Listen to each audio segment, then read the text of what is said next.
जो engine oil है वो पूरे इंजन में धीरे धीरे आने लग गया। तो किक मारने का यही फ़ायदा है, यदि आप सेल्फ स्टार्ट करते हैं तो आपके इंजन में ऑयल नहीं होता और आपके इंजन को बहुत ज़्यादा फर्क पड़ता है। तो ये बहुत ज़्यादा इफेक्ट है। यदि आप वीडियो में यहाँ तक आए हैं तो इसका मतलब आप भी अपनी बाइक से प्यार करते हैं और आप भी अपनी बाइक की केयर करना चाहते हैं। तो नमस्कार दोस्तों, welcome back to my YouTube channel और स्वागत है आप सभी का इस नए ब्लॉग में। आज बात करने वाले हैं हम, यदि आप एक बाइक लवर हैं तो आपको अपने बाइक को कैसे टेक केयर करनी चाहिए। कुछ मेन टॉपिक हैं जिस पर आज हम बात करने वाले हैं। तो वीडियो को शुरू करते हैं। 2012 में मैंने पहली बार रॉयल एनफील्ड राइड की थी और उसके बाद आज हो गए हैं करीबन 11 साल। और 11 साल में जो भी एक्सपीरियंस मैंने रॉयल एनफील्ड में लिया तो वो मैं आपके साथ शेयर करने वाला हूं। तो बढ़ते हैं वीडियो में आगे और बात करते हैं सबसे पहले पॉइंट की। तो मोस्टली देखा जाता है कि आपका जो इंजन ऑयल है, जब आप हाई पासेज में जाते हैं या फिर माउंटेन राइड में जाते हैं तो वहां पर आपका इंजन जो है थोड़ा बहुत जो माइलेज देता है वो दे नहीं पाता है और दूसरा जो पिकअप उसका होता है वो थोड़ा सा डाउन हो जाता है कुछ टाइम बाद। आपको लगता है 4 से 5 साल बाद आपकी जो बाइक की जो माइलेज है और आपकी बाइक की जो पावर है वो कम होने लग जाती है। तो दोस्तों उसका जो मेन कारण है, हमको अपने बाइक के इंजन को मेंटेन करना है, काफी ज्यादा उसको टेक केयर करना है। तो उसको टेक केयर करने के लिए कुछ टिप्स मैं आपको देने वाला हूं। तो बढ़ते हैं अपने पहले टिप्स की ओर और देखते हैं बाइक पर। सबसे पहले अपनी बाइक में चाबी लगा देनी है।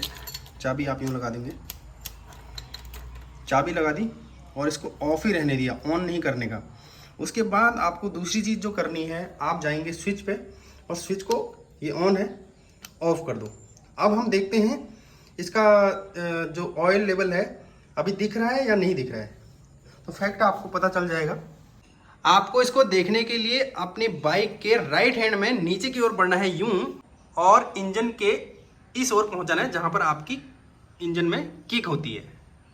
तो यहाँ पर ऑयल नहीं दिखने का कारण है कि अभी 2 दिन से गाड़ी बंद है। इंजन का जो भी ऑयल है वो अभी इंजन के नीचे गया हुआ है, तो इंजन तक ऑयल आपका नहीं होता। यदि आप सेल्फ स्टार्ट करते हैं तो गाड़ी के जो इंजन में फ़र्क पड़ता है क्योंकि इंजन को ऑयल लेने में टाइम लगता है। तो ये आप देख सकते हैं यहाँ पे, ये देखिए ऑयल आपको दिख रहा है, बीच का पूरा गैप दिख रहा है। अब मैं आपको दिखाता हूँ कि आपको करना क्या है। स्टार्ट करने से पहले सबसे पहले आपको बंद गाड़ी पे किक मारना है। तो आपको 2 से 4 किक स्टार्ट करने से पहले हमेशा मारने हैं। तो मैं मारता हूँ किक और पता चलेगा कि वाकई में इंजन का जो ऑयल है वो इंजन से नीचे बैठ जाता है या नहीं बैठता। तो किक मैं मारता हूँ, 2 से 4 किक मारूंगा। पहला किक मार दिया,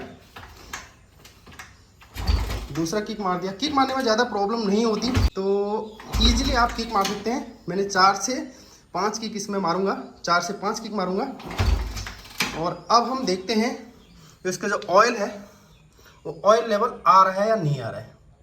तो देखिए ऑयल जो है वो आने लग गया, आपको लाइव दिखने लग गया होगा कि ऑयल जो है वो ऊपर का पहले कैसा था और अब कैसे दिख रहा है। अभी मैं थोड़ा किक और अगर मारता हूं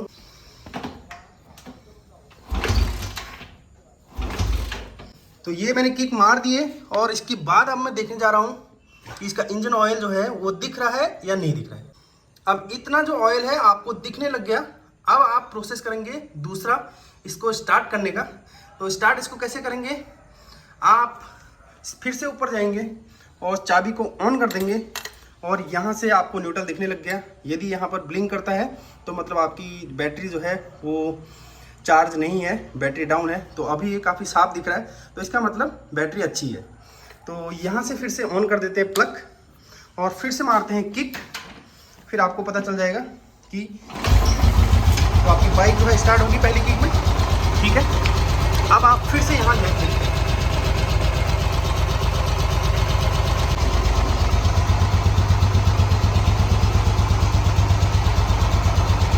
तो मैं वीडियो को काटूंगा नहीं और आपको दिखने लग जाएगा थोड़ी देर में इंजन ऑयल जो है धीरे धीरे फिर से वापस चले जाता है। ये आपका जो इंजन ऑयल है वो कम होने लग गया, मतलब कि आपका इंजन ऑयल इंजन अभी ले रहा है, ठीक है। तो दोस्तों दूसरे टिप की बात करें तो जब भी आप अपने बाइक को सर्विसिंग के लिए देते हैं तो वहां पर हमको थोड़ा सा बहुत टेक केयर करना होता है कि किस सर्विस वाले के पास हम अपनी बाइक को दे रहे हैं, कौन से सर्विस सेंटर में अपनी बाइक को हम सर्विस के लिए दे रहे हैं। क्योंकि कई बार ऐसा होता है अनट्रेन्ड बंदा अगर आपकी बाइक को टच करता है तो वो बहुत सारे इफेक्ट उसमें डाल देता है, बहुत सारी कमियां उसमें निकालने लग जाता है या फिर कुछ कमियां वो खुद से बना देता है। कई बार ऐसा देखा गया है कि अगर आप छोटे मोटे मैकेनिक से बाइक रिपेयर करवाते हैं, पहली बात तो उसके पास प्रॉपर टूल किट नहीं होता। यदि वो आपकी बाइक को खोलने का कोशिश करता है तो बहुत सारे इफेक्ट होने लग जाते हैं। तो मेरे साथ भी ऐसा हुआ है। मैंने अपने बाइक में इंजन ऑयल, एक्चुअली हुआ ये था जब मैं लद्दाख राइड कर रहा था तो उस टाइम पर मेरे बाइक में थोड़ा इंजन ऑयल कम हो गया था। तो मैंने चेक करने के लिए एक बार इंजन के नीचे से देखा तो वहां पर कुछ लीकेज था। तो लीकेज को खोलने के लिए मैंने कोई लोकल मैकेनिक की मदद ली और लोकल मैकेनिक तो उसको खोला तो सही, लेकिन वो ढंग से उसको फिट नहीं कर पाया, ढंग से फिक्स नहीं कर पाया। तो वहां पर प्रॉब्लम आ जाती है। तो कोशिश करें कि जब भी आप अपने बाइक को सर्विस के लिए ले जाएं तो प्रॉपर मैकेनिक के पास ले जाएं या फिर रॉयल इनफील्ड के सर्विस सेंटर में ही आप अपनी बाइक को सर्विस कराएं। उससे थोड़ा आपका पैसा लगेगा लेकिन आपकी बाइक की जो लाइफ है वो लंबी होने वाली है। तो ध्यान रहे इस बात का कि जब भी आप अपनी बाइक को सर्विस के लिए ले जाते हैं अच्छे मैकेनिक के पास ले जाएं। तो अब मोस्टली आपको कहाँ पर लीकेज देखने में मिलती है? यहाँ पर आपको लीकेज मिलती है ज़्यादातर यहाँ पर लीकेज मिलती है, या फिर इंजन के नीचे यहाँ एक नट होता है, यहाँ पर अभी आपको लीकेज मिल जाती है। तो लास्ट टाइम मेरे साथ यही हुआ था, इसको वो ढंग से फिक्स नहीं कर पाया जिसकी वजह से इसमें लीकेज हो गई थी। और इसके अलावा आपको यहाँ पर भी कभी कभी लीकेज मिल जाती है। तो ये पॉइंट है, इस पॉइंट पे भी आपको कभी कभी लीकेज देखने में मिलती है। तो इंजन के अगर राइट हैंड की बात करें तो यहाँ पर लीकेज मिलती है। तो अब आ गए हम इंजन के लेफ्ट साइड में। तो लेफ्ट साइड में हमको मोस्टली कभी कभी लीकेज, यहाँ पर हमको लीकेज देखने में मिलता है, इस नट से लीकेज मिलता है इंजन का। और इसके बाद यहाँ पर हमें लीकेज देखने को मिलती है। तो यदि आपकी बाइक यहाँ से लीकेज कर रही है तो कभी भी मैकेनिक से ही इसको फिक्स करवाएं, अच्छे मैकेनिक से इसको फिक्स करवाएं। क्योंकि यहाँ पर जो है आपका जो क्लच रॉड होती है वो फिक्स होती है और वो कभी या तो घिस जाती है या फिर टेढ़ी हो रही होती है, तो उसकी वजह से लीकेज होता है। तो ये जो है प्रॉपर मैकेनिक से चेंज करवाएं। यदि यहाँ पर लीकेज हो रहा है और आपके पास टूल किट है तो आप इसको फिक्स कर सकते हैं। तो दोस्तों ध्यान रहे, अगर निचले हिस्से में कभी भी लीकेज होता है या फिर यहाँ पर नट ढंग से फिक्स नहीं होता है तो हमेशा अपनी बाइक को मैकेनिक के पास ही लेकर जाएं और अच्छे मैकेनिक के पास लेके जाएं जो कि ढंग से इसको फिट कर सके। अब हम बात करते हैं तीसरे पॉइंट की। तो तीसरे पॉइंट में आता है हमारे बाइक का टायर। तो मोस्टली लोगों का यही क्वेश्चन होता है कि हमें अपनी बाइक का टायर जो है कब चेंज करना चाहिए। तो दोस्तों मैं आपको एक फैक्ट के साथ आपको बताने वाला हूं आज की कब आपको अपने बाइक का टायर चेंज करना चाहिए। मोस्टली ऐसा सुनने में मिलता है कि जब आपकी गाड़ी 25,000 या 22,000 चल लेती है तो आपको अपना बाइक का टायर चेंज करना होता है। तो वैसे मैंने बहुत ज्यादा सर्च करने के बाद और कई लोगों से इसकी जानकारी इकट्ठी करने के बाद कि हमें अपनी बाइक का कब टायर चेंज करना चाहिए, तो एग्जैक्टली मैं आपको बताता हूं और फैक्ट के साथ आपको बताने वाला हूं कि आपको अपनी बाइक का जो टायर है वो कब चेंज करना चाहिए। बाइक की ही बात नहीं कर रहा हूं मैं, किसी भी गाड़ी की बात कर रहा हूं। तो आपको हर एक गाड़ी में वो फैक्ट देखने को मिलेगा। तो आप देख सकते हैं कब आपकी गाड़ी का टायर चेंज करना है, ना कि उसके 22,000 यानी 25,000 चलने पर आप उसका टायर चेंज कर दें। हो सकता है उससे पहले भी आपको जरूरत पड़ सकती है और हो सकता है 25,000 के बाद भी आपका टायर बदलने की जरूरत ना हो। तो जैसे ही आप अपने बाइक के बैक साइड में आते हैं, पिछले टायर में आते हैं, तो आप देख सकते हैं वैसे मेरे बाइक का जो टायर है वो एकदम नया है, लेकिन इसमें भी आपको देखने को मिलेगा फैक्ट। वो कौन सा फैक्ट है? तो यहाँ पर आप देख सकते हैं, यहाँ पर एक डॉट दिया हुआ है। कई टायर में 2 डॉट देखने को मिलता है, कई टायर में 3 डॉट देखने को मिलते हैं और किसी टायर में 1 डॉट देखने को मिलता है। जब आपके टायर की जो हाइट, ये वाली जो बाहरी हिस्सा है, ये घिस के यहाँ तक पहुँच जाता है तो इसका मतलब कि आपका टायर जो है चेंज करने वाला हो गया है। तो अभी ये बिल्कुल नया टायर है, देखिए काफ़ी नीचे है वो। यदि ये जो हिस्सा है ये डॉट तक पहुंच जाता है तो मतलब कि आपकी बाइक का टायर यानी आपकी गाड़ी का टायर चेंज करने वाला हो गया है। और ठीक वैसे ही आपको अगले टायर में भी देखने को मिलेगा, किसी भी गाड़ी का आपको देखने को मिलेगा। यहाँ पर एक डॉट दिया हुआ है, अगर आप बारीकी से देखें तो यहाँ पर एक डॉट मिल रहा है। तो ये फैक्ट हर गाड़ी और हर बाइक पर लागू होता है और आप अंदाज़ा लगा सकते हैं कि कब आपकी गाड़ी का टायर चेंज करना है।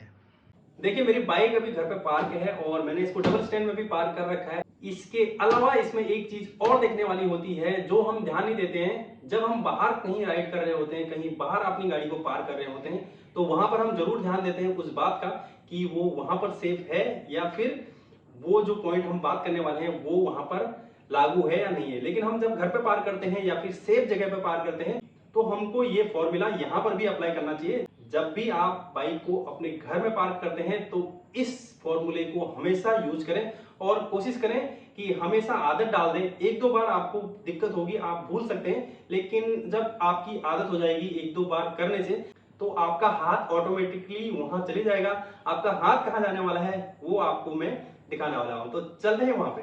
पूरे दिन राइड करने के बाद आप पार्क करते हैं तो बाइक का जो ऑयल है, मीटर का जो ऑयल है, यहाँ पर रिजर्व है, ऊपर की ओर रिजर्व जाएगा, ये रिजर्व जाता है और ये ऑफ जाता है और ये जाता है ऑन। मोस्टली हर बाइक का मैं जब भी देखता हूँ पार्क में खड़ी गाड़ी का तो ऑन रहता है। तो कोशिश करना जब आप अपनी राइड कंप्लीट कर लेते हैं तो उसके बाद ऑयल की जो नॉब है उसको आप ऑफ कर दें, इस तरह से ऑफ कर दें। तो ये भी काफ़ी इफेक्टफुल है। आप जब भी अपनी बाइक को पार्क करते हैं तो आप इसको ऑफ करके रख सकते हैं। तो दोस्तों मेरे 10 साल के राइड के एक्सपीरियंस में जो भी एक्सपीरियंस मुझे मिला, जो भी मैंने जानकारी इकट्ठी की वो मैंने आप लोगों के साथ शेयर की। आई होप कि आप लोगों को यह जानकारी अच्छी लगी होगी, और अच्छी लगी है तो लाइक करना, शेयर करना, कमेंट करना। मिलते हैं एक नए वीडियो में एक नई जानकारी और एक नई ट्रेवल स्टोरी के साथ। तब तक के लिए गुड बाय, जय हिंद, जय भारत।